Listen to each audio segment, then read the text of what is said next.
Na ujenzi wa bwawa la Ndarugu katika eneo la Gatundu unaendelea kukabiliwa na changamoto baada ya wakazi wa eneo hilo kupanga kushtaki serikali. Wakazi hao ambao ndio wanaoathiriwa na ujenzi wa bwawa hilo wameapa kushikilia msimamo wao wa kusitishwa kwa ujenzi huo unaogharimu kima cha shilingi bilioni 13.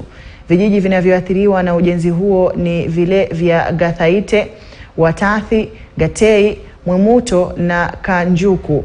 Tayari wakazi hao waliokongamana katika kiwanda cha kahawa cha Githobokoni ambapo walichangisha jumla ya shilingi nusu milioni tayari kupambana kotini kwenye kesi ambapo wanaishtaki serikali. Kuchanga pesa ili tuweze kulipa mawakili wetu wakabiliane na mawakili wa serikali, kwa sababu sisi wakazi wa hapa tumesema hatutaki damu. Tungetaka kuuliza serikali ya William Ruto. Tunajua kwamba mheshimiwa naibu wa rais yuko Colombia anaenda kuzungumzia maneno ya kahawa, lakini it is double speak. Ni mambo ya kutatanisha kwamba yeye yuko Colombia na ihali serikali ya Kenya inataka kubomoa hii factory ya kahawa, inataka kuwaondoa wakazi ambao wanalima kahawa. Ni jambo la kusikitisha.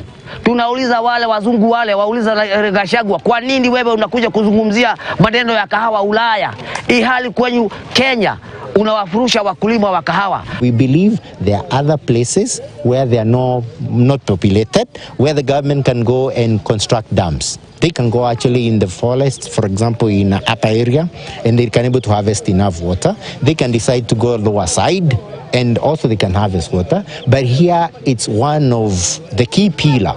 These are economic hub for Gatundu North. So if you destroy it, then it doesn't make sense. Sisi tunauliza serikali mambo ni matatu. Kwa sababu sasa mambo inakuwa matatu kila waka.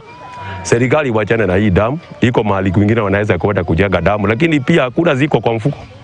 Sisi ndio tunasawishi watu tuende na mudai ama tuende pande nyingine.